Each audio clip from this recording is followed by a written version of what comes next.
Oi, pessoal! Como é que vocês estão nesse período de quarentena? Eu espero que estejam todos bem, todos com saúde.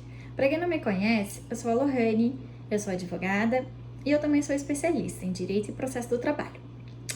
Eu vim aqui hoje comentar com vocês alguns pontos da medida provisória 927 do dia 22 de março desse ano, tá bom?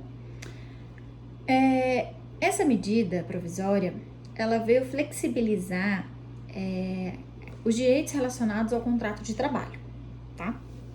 A CLT diz que qualquer flexibilização em relação ao contrato de trabalho deve ser feito por meio do acordo coletivo de trabalho.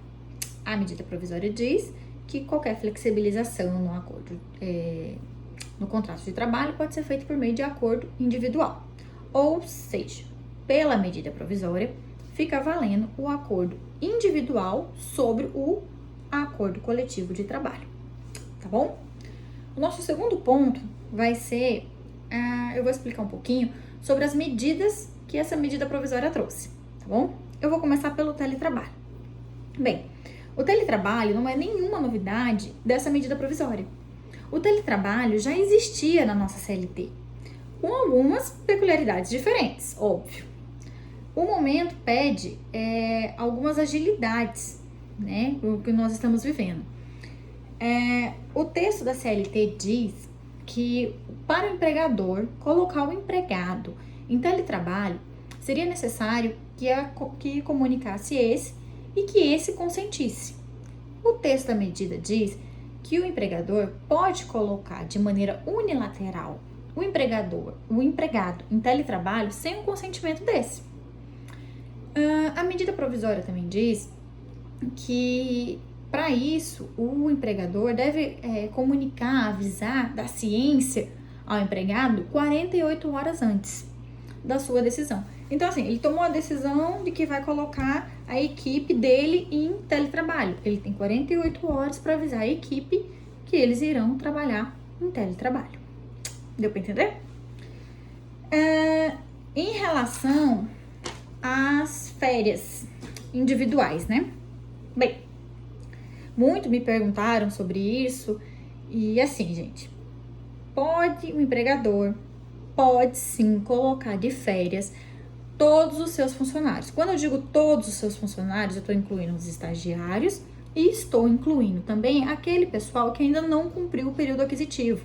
Aquele pessoal que só trabalhou na empresa 2 meses, 4 meses, 6 meses. O empregador, de maneira unilateral, ele pode colocar todos esses funcionários de férias, tá bom?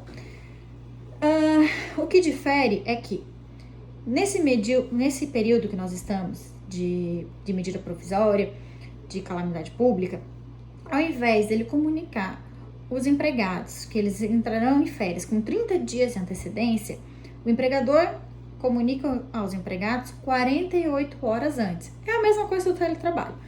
Ele toma a decisão e tem 48 horas para avisar os seus empregados, tá bom? Outro ponto diferente aqui é em relação à remuneração.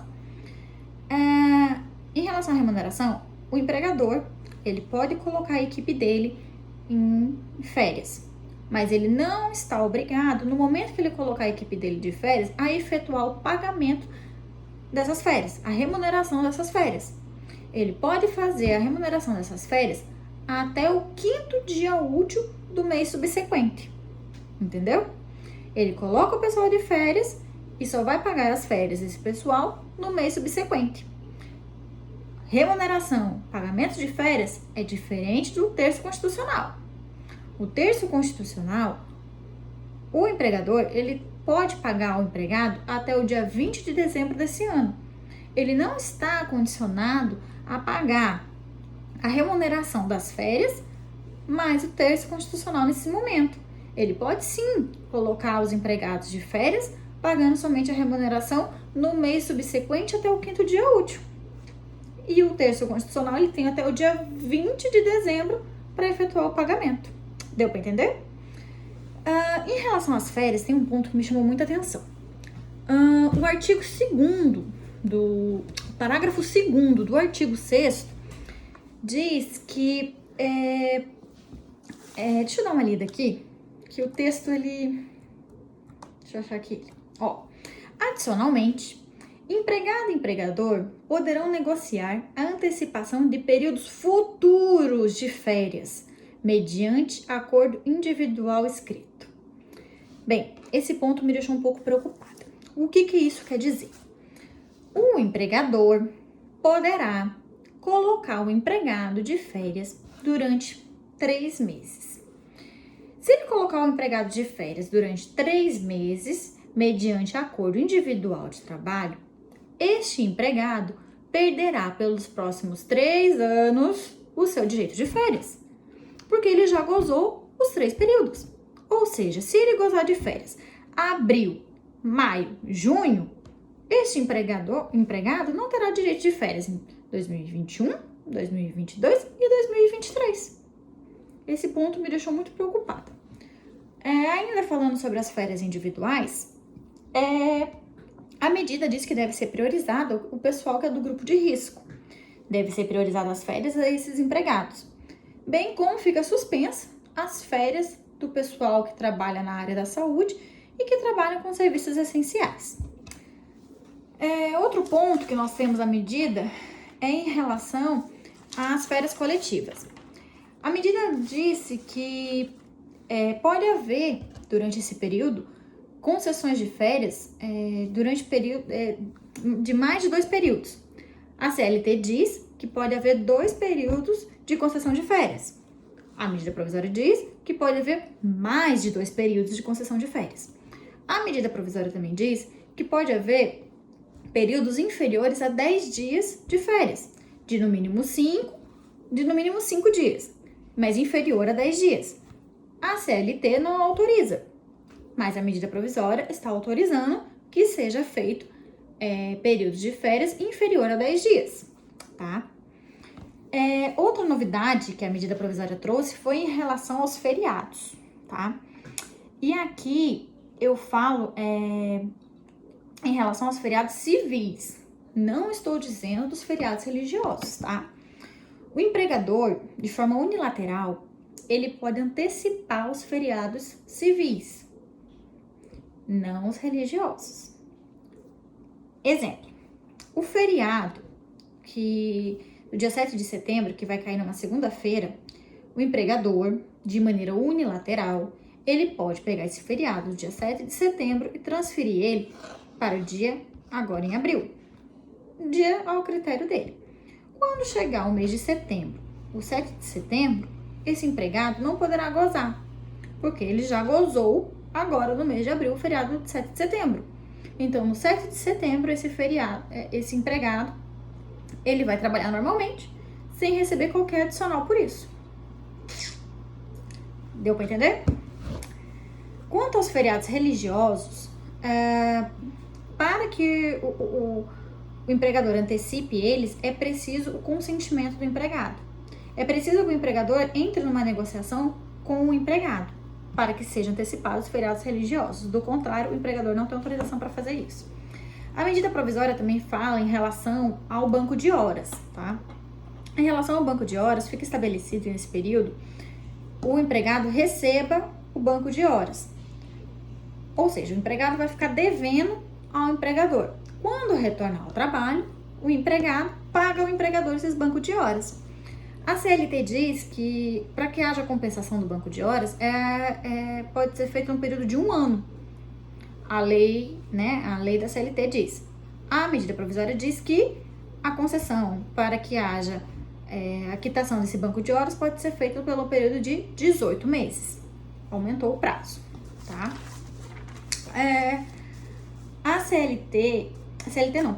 A medida provisória também fala em relação aos exames, tá?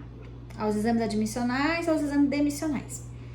Bem, se durante o trabalho o funcionário fez o exame admissional, fez o exame ocupacional e foi demitido, mas entre a sua demissão e o exame ocupacional admissional não transcorreu o prazo de 180 dias, esse último exame dele fica valendo como se fosse o exame demissional. É isso que ela diz. Que em caso que haja a demissão, fica valendo o exame mais recente, tá? A medida provisória também permitiu a composição da CIPA e suspendeu as eleições que estejam em curso nesse momento devido ao momento que a gente vive, tá? Em relação ao FGTS, o governo suspendeu a exigibilidade, né, do recolhimento do que seria de março, abril e maio, que seria o vencimento em maio, abril, junho, né? O governo suspendeu.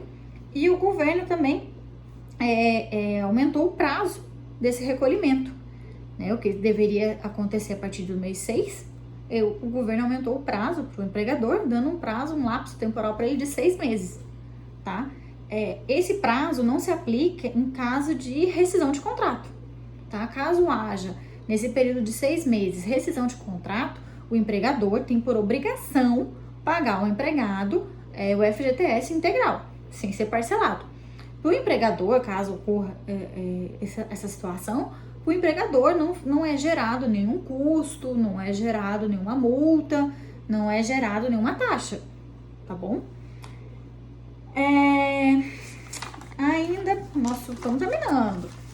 Outro ponto dessa medida provisória que me chamou a atenção é que, em relação ao pessoal que está trabalhando, o pessoal, principalmente da área da saúde, né, que está em contato direto com o Covid-19, esse pessoal que adquirir a doença não será considerado doença ocupacional.